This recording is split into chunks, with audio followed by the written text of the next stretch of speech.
아이의 갈 길 다가도록이라는 제목으로 함께 말씀을 나누고자 합니다.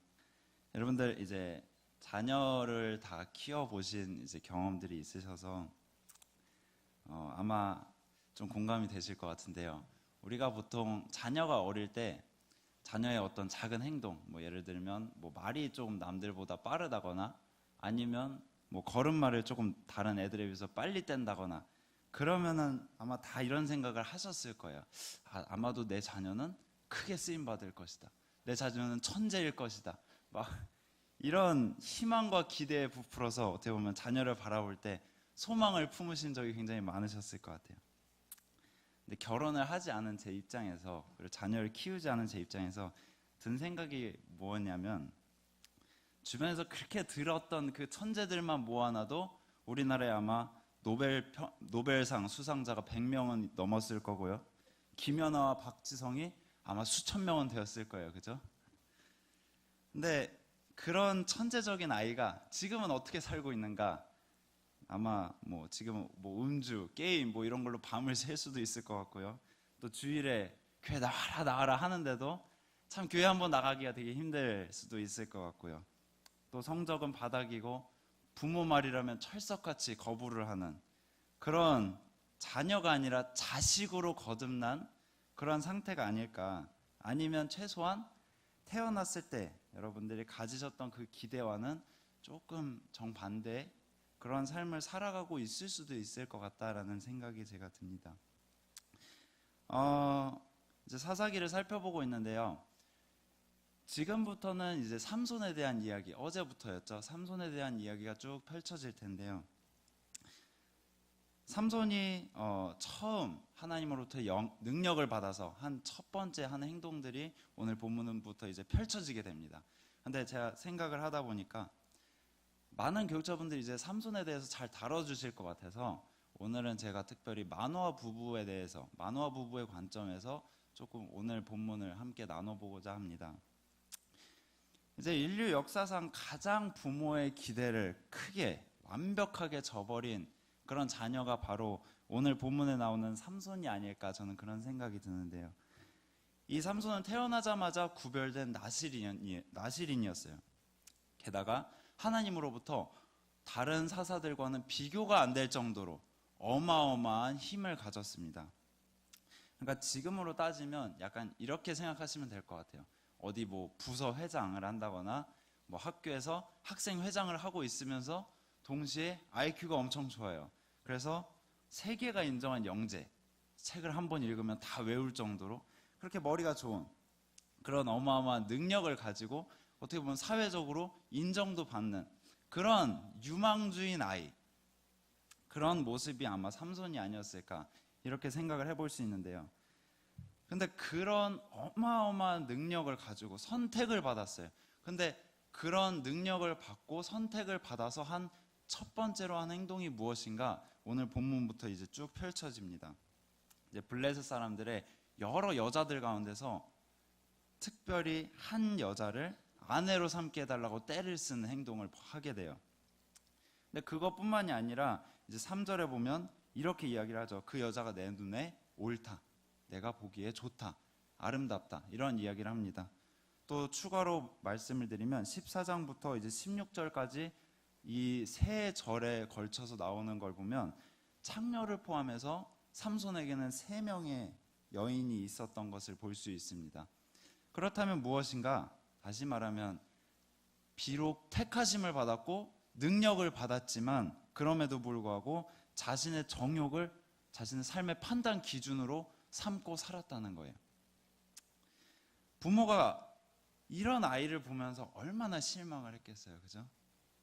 부모의 기대는 아마 처음에 그랬을 거예요. 이 아이가 태어날 때 잉태하기 전부터 하나님의 천사를 만나고 또 이 아이를 나실인으로서 준비시키고 또 키우는 과정 가운데 이 아이는 정말 하나님 크게 쓰실 거예요. 이 아이를 통해서 우리 나라가 바뀔 거고 우리 민족이 구원을 받을 거야. 이 아이라면 정말 이 힘든 상황 가운데서 이 절망적인 우리 상황 가운데서 어떻게 보면 하나님의 뜻이 펼쳐지는 그런 놀라운 역사가 일어날 거예요. 그러면서 아마 이 아이를 양육했을 거예요. 그러면서 태교를 했을 거고요. 그러면서 뭐 어제 서창원 선생님이 잘 말씀을 해주셨지만 나시린으로서, 특별히 나시린의 부모로서 해야 될 역할들을 잘 감당을 했을 거란 말이에요. 또 나시린으로서 어떻게 키워야 하는지를 또 마누아 부부가 막 여쭤보잖아요. 그거에 따라서 정말 잘 양육하려고 굉장히 노력을 많이 했을 거란 말이에요. 그런데 자신들의 기대와는 정말 다르게 행동하는 이 삼손의 태도, 이것을 보면서 마누아 부부가 얼마나 실망을 했겠냐고요. 그러니까 오늘 본문에서 어떻게 반응을 하는가?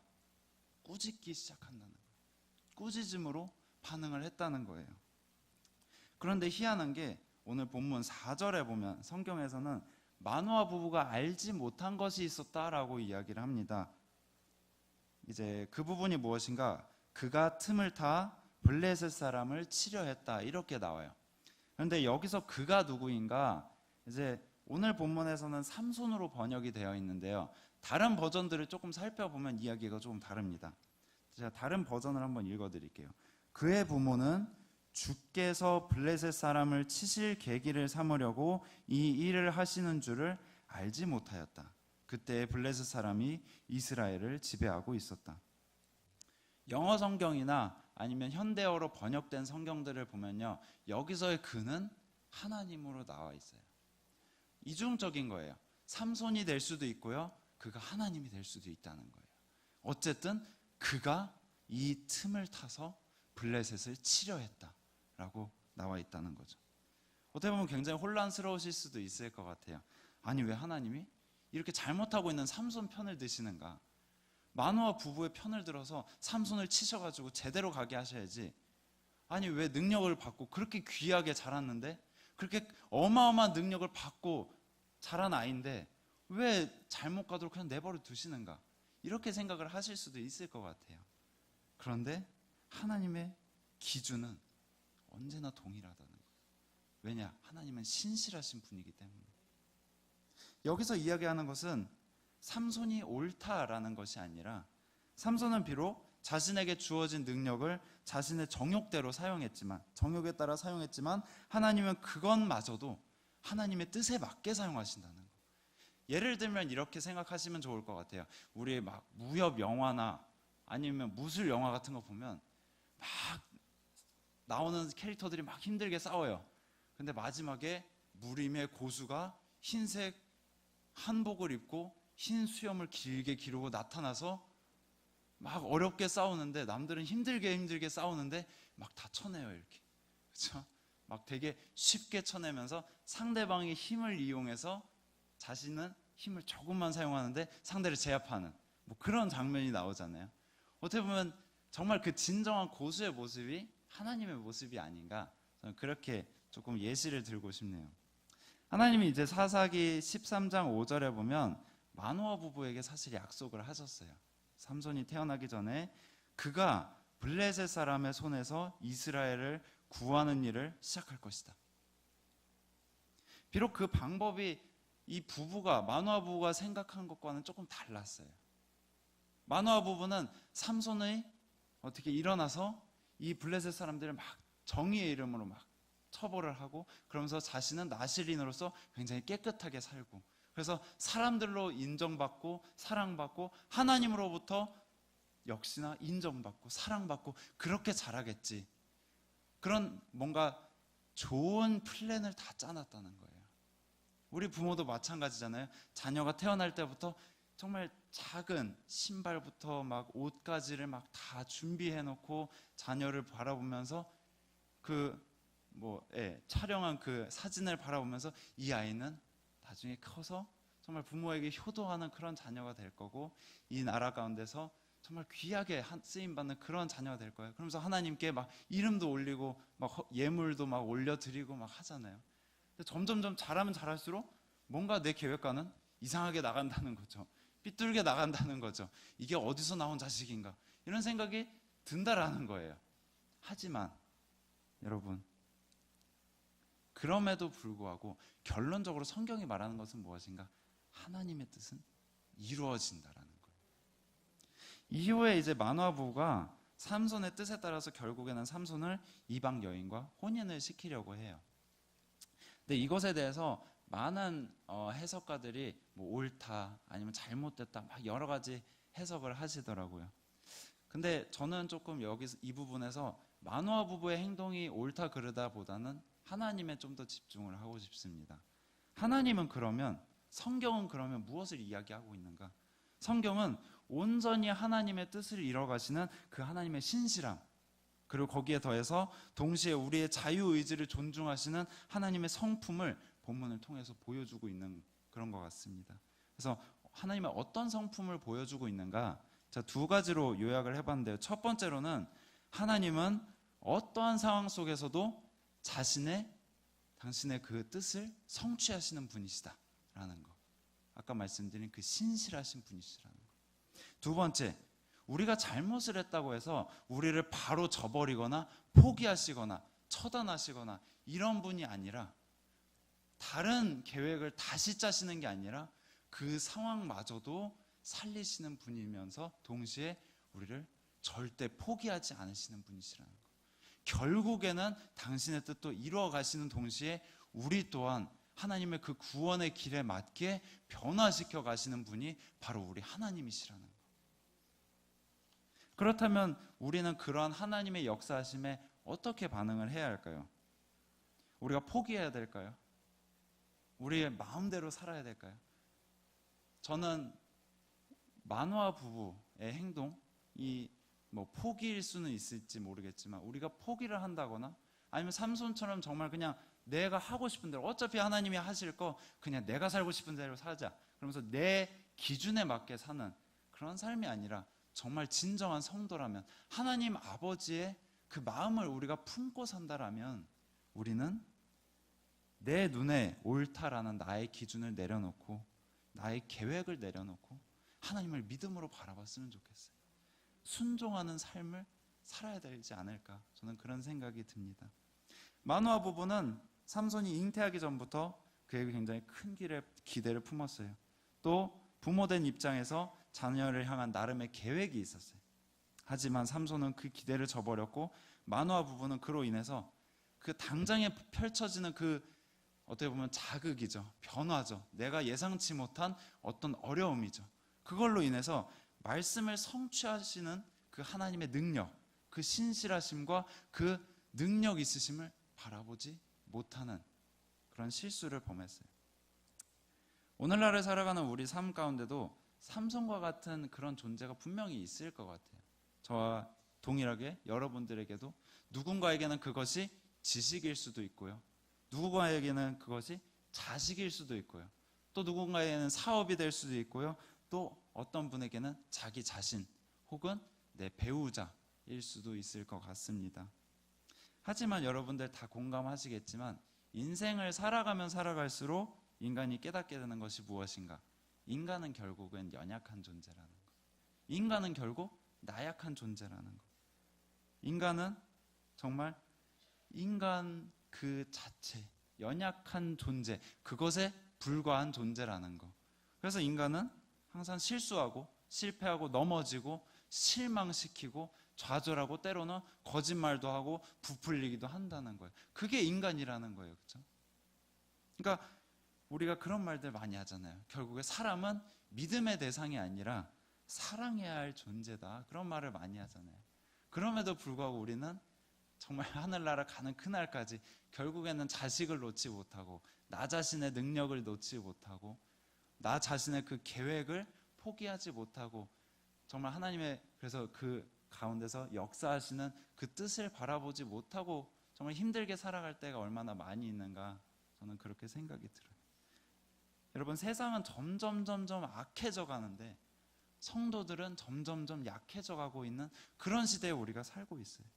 기준을 상실해가는 시대에 살고 있어요. 마치 이방의 그 문화와 힘이 육적인 부분뿐만 아니라 그걸 넘어서서 이스라엘 민족의 그 영적인 부분까지 지배하고 있었던, 장악하고 있었던 이 사사기 시대, 이 시대와 오늘날의 시대는 정말 놀랍도록 닮아 있어요. 그렇다면 이 혼탁한 시대 가운데서, 나 자신이 기준이 되어버린 그러한 시대 가운데서 우리 성도가 바라보아야 할 것은 무엇인가? 바로 하나님이라는 거예요. 이 악해져가는 세상도 아니요, 내 주변에 정말 악을 행하는 그러한 성도도 아니요. 뭐 이런 말씀 드리면 좀 그렇지만 우리가 믿음으로 바라봐야 될 것은 교역자도 아니고 저도 아니에요. 저도 인간이에요. 그죠? 저도 실수하고요. 또 내 욕심이나 내 뜻도 아니에요. 우리가 바라봐야 될 것은 궁극적으로 무엇인가? 결국에는 예수 그리스도라는 거죠. 그래서 오늘 정말 제가 깜짝 놀랐어요. 장로님들이 정말 권사님들도 그렇고 기도를 많이 하시나 봐요. 저는 이제 다른 나의 갈 길 다 가도록을 골랐는데요. 오늘 설교 제목이 나의 갈 길 다 가도록이에요. 찬송가 434장인데요. 나의 갈 길 다 가도록. 이 찬양을 보시면요, 가사의 내용이 어떻게 보면 이 설교를 다 이야기하고 있어요. 제가 가사를 조금 읽어드릴게요. 제가 지금 목이 안 좋아서 제가 불러드리려고 했는데 여러분 새벽부터 기분이 언짢으시면 오늘 하루가 힘드실 것 같아서 시험 드실까봐 제가 읽어드리도록 하겠습니다. 나의 갈 길 다 가도록 예수 인도하시니. 누가 인도하시는가? 나도 아니고 내 부모도 아니고 내 자녀도 아니고 돈도 아니고 명예도 아니고요, 예수가 인도하신다는 거예요. 내 주 안에 있는 긍휼 어찌 의심하리요. 여러분, 우리가 주님 안에 있는 그 긍휼하심, 주님의 나를 바라보고 계시는 그 선하심, 결국에 주님은, 주님의 선택은, 주님의 계획은 결국에는 나보다 선하시다, 나보다 완벽하시다. 그걸 우리가 의심하지 않고 바라본다면 여러분, 우리가 주님을 따라갈 수 있지 않겠는가? 주님의 인도하심에 순종하며 나아갈 수 있지 않겠는가? 이야기합니다. 믿음으로 사는 자는 하늘 위로 받겠네. 우리가 지금 당장은 조금 힘들어요. 조금 어려워요. 주변에서 날 욕하고 내 자녀가, 내 사업이 날 실망시키면 지금 당장은 조금 힘들어요. 하나님이 날 보고 계시는가? 나를 인도하고 계시는가? 나의 아픔을 아시는가? 내가 힘들어요. 내 편은 있는가? 어려울 때가 참 많이 있어요. 그런 상황에 놓여 있을지라도 이 찬양은 이야기한다는 거죠. 믿음으로 사는 자는 하늘의 위로를 받겠네. 하나님이 위로하신다는 거죠. 결국엔 무엇인가? 무슨 일을 만나든지 만사형통하리라. 심지어 죽음에 이를지라도 결국에는 하나님이 천국에서 위로를 하시고 우리 삶 가운데 우리가 받지 못한 그 위로, 그 축복을 하늘에 쌓아두셨다가 그 모든 상급을 우리에게 주신다는 거죠. 그렇다면 우리가 무엇을 소망해 두고 살겠어요? 예수 그리스도. 바로 믿음의 주요, 온전케 하시는 이인 예수 그리스도를 우리가 붙잡고 바라보게 되면서 그 가운데서 힘을 얻고 그 가운데서 위로를 받고 그 가운데서 소망을 찾게 된다는 거예요. 말씀을 정리하고자 합니다. 여러분, 우리의 인생이 얼마나 힘들고 고독해요. 그렇죠? 얼마나 슬픈 일이 많고요. 얼마나 아픔이 많아요. 얼마나 많은 사람들이, 많은 일이 나를 실망시키는지 몰라요. 어제도 그랬고요. 오늘도 그럴 거고요. 앞으로도 죄송하지만 계속 그럴 거예요. 뉴스는 계속해서 이야기하고 있어요. 나라가 성장하기 참 어렵다. 북한의 위협이 있고요. 강대국들이 서로의 이익을 위해서 우리나라를 뭐 이렇게 배려하지 않는 부분 많이 있어요. 어려워요, 여러분.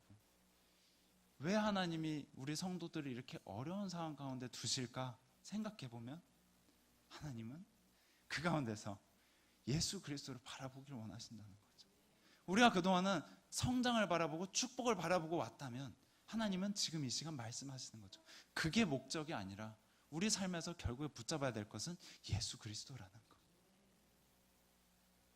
여러분, 우리가 세상을 바라보면, 인간을 바라보면 결국에는 다 그런 나약한 존재예요. 우리 자신도 우리 자신을 바라볼 때 그렇잖아요. 우리가 고백을 하게 되잖아요. 나도 결국엔 인간에 불과하구나. 나도 결국엔 연약한 존재이구나. 얼마나 죄가 많은 존재예요. 그렇죠? 이러한 삶 가운데서도 우리 성도들은 낙심하거나 절망하거나 좌절하고 포기하는 것이 아니라, 또 그렇다고 해서 세상처럼 너희가 살고 싶은 대로 살아라, 네가 원하는 것이 네가 생각하는 것이 너의 기준이다. 그것을 쫓아가라. 너의 감각을 쫓아가라. 그게 아니라 정말 우리가 인내하면서 믿음의 주요 온전케 하시는 그분을 바라보면서 오늘도 인내할 수 있고, 오늘도 참아낼 수 있고, 오늘도 힘을 얻고 다시 한번 달려갈 수 있는 이유가 되시는 그 예수 그리스도를 우리가 바라봐야 된다는 거죠. 여러분, 직접 사람의 몸을 입고 이 땅에 오셨어요.